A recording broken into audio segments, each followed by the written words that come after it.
Channel beriman dengan logika sehat, channel edukasi Kristen yang diperuntukkan bagi setiap orang Kristen. Salam saudaraku, puji nama Tuhan. Kembali kita berjumpa dalam tayangan edukasi Kristen, tayangan yang dikhususkan bagi kaum Kristiani.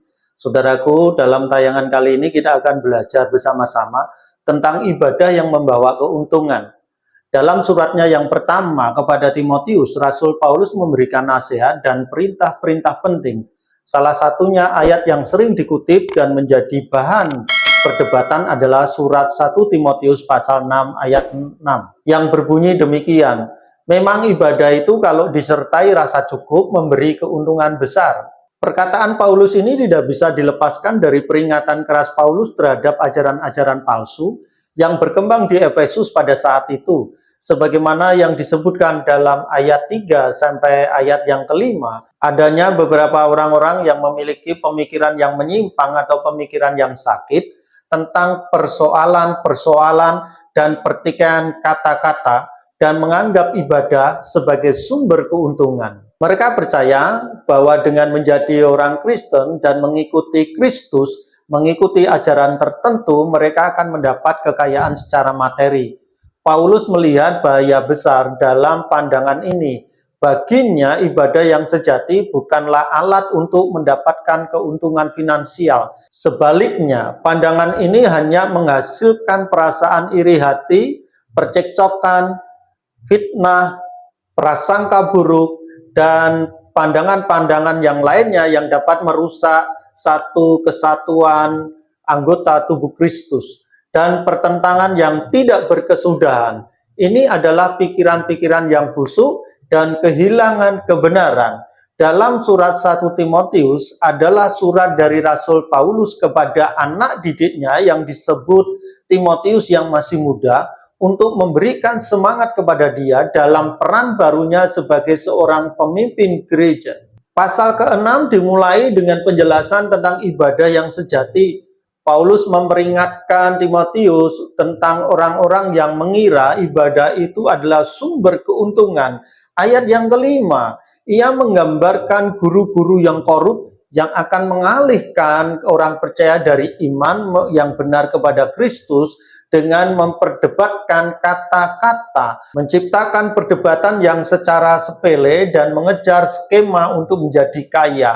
Paulus menjelaskan arti ibadah dan menekankan bahwa ibadah adalah kebalikan dari apa yang digambarkan oleh para pembuat onar itu atau guru-guru palsu itu. Ajaran sesat yang menyusut ke dalam gereja pada zaman Timotius masih lazim dalam kekristenan modern sekarang ini. Kita sering mendengar kata pengkhotbah ataupun tokoh-tokoh Kristen yang menggunakan posisi pengaruh mereka untuk mengumpulkan kekayaan yang tidak terbayangkan sehingga mereka dapat menjalani gaya hidup mewah.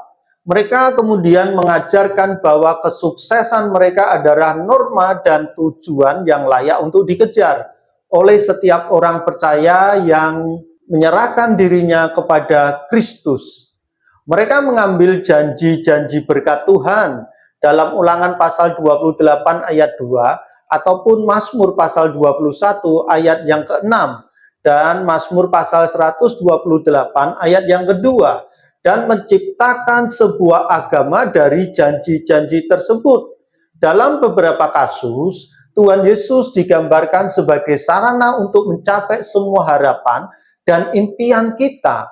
Namun inilah pola pikir yang diperingatkan kepada kita dalam surat 1 Timotius pasal 6 ayat 9 sampai yang ke-10. Tetapi mereka yang ingin kaya terjatuh dalam pencobaan, ke dalam jerat, dan ke dalam berbagai-bagai nafsu yang hampa dan yang mencelakakan, yang menenggelamkan manusia ke dalam keruntuhan dan kebinasaan. Sebab oleh memburu uanglah beberapa orang telah menyimpang dari iman dan menyiksa dirinya dengan berbagai-bagai duka. Daripada menganggap mengumpulkan kekayaan sebagai keuntungan besar, Paulus menyatakan bahwa ibadah itu kalau disertai rasa cukup memberikan keuntungan besar. Para pengikut Kristus harusnya memfokuskan usaha mereka untuk mengejar kekudusan dalam perilaku, sikap, dan pikiran. Mereka harus memilih untuk merasa puas dalam keadaan apapun yang Tuhan berikan kepada mereka, seperti yang dilakukan Paulus ketika ia berada di penjara. Filipi pasal 4 ayat 11-12. Kita diperintahkan untuk menjauhi semuanya itu. Keinginan untuk menjadi kaya. Kejarlah keadilan, ibadah, kesetiaan, kasih, kesabaran, dan kelembutan. 1 Timotius pasal 6 ayat yang ke-11. Berlawanan dengan apa yang diyakini oleh banyak pendukung paham kesehatan dan kekayaan yang populer. Kitab memperingatkan kita untuk tidak mengejar kekayaan. Amsal pasal 23 ayat 4, Matius pasal 6 ayat 19. Mustahil untuk merasa puas ketika hati kita tertuju untuk mendapatkan lebih banyak lagi. Kita tidak akan bertahan hidup saleh jika kita tidak puas dengan apa yang telah Tuhan berikan kepada kita. Keinginan untuk menjadi saleh dengan cepat terkikis oleh roh yang menimbulkan keserakahan dan ketamakan. Alkitab tidak pernah mengatakan bahwa menjadi kaya adalah dosa.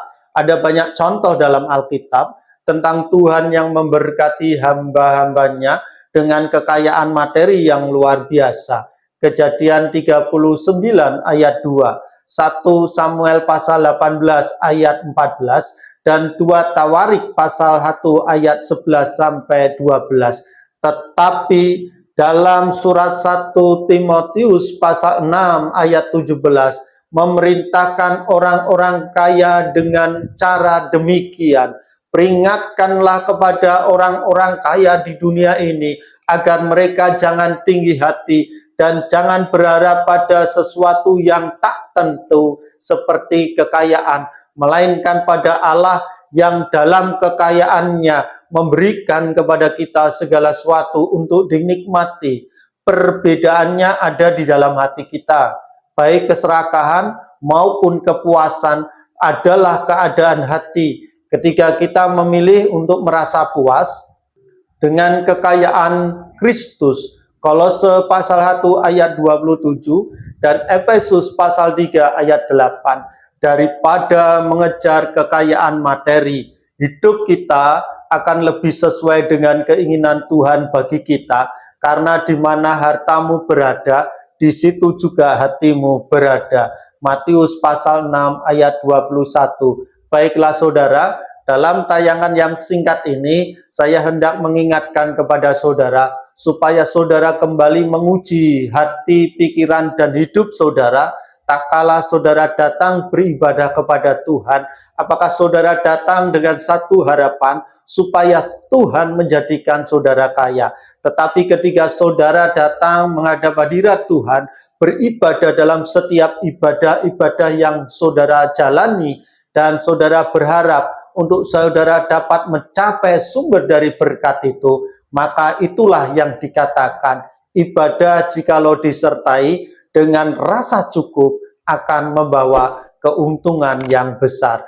Baik kaya ataupun tidak kaya, posisi kita di hadapan Tuhan akan teruji ketika kita melakukan dan memposisikan Kristus dalam hidup kita. Apakah dia menjadi sebuah tujuan untuk mencapai kekayaan, ataukah dia menjadi sumber dari segala pengharapan, kemuliaan, dan bentuk penyembahan yang berbau harum dalam kehidupan kita.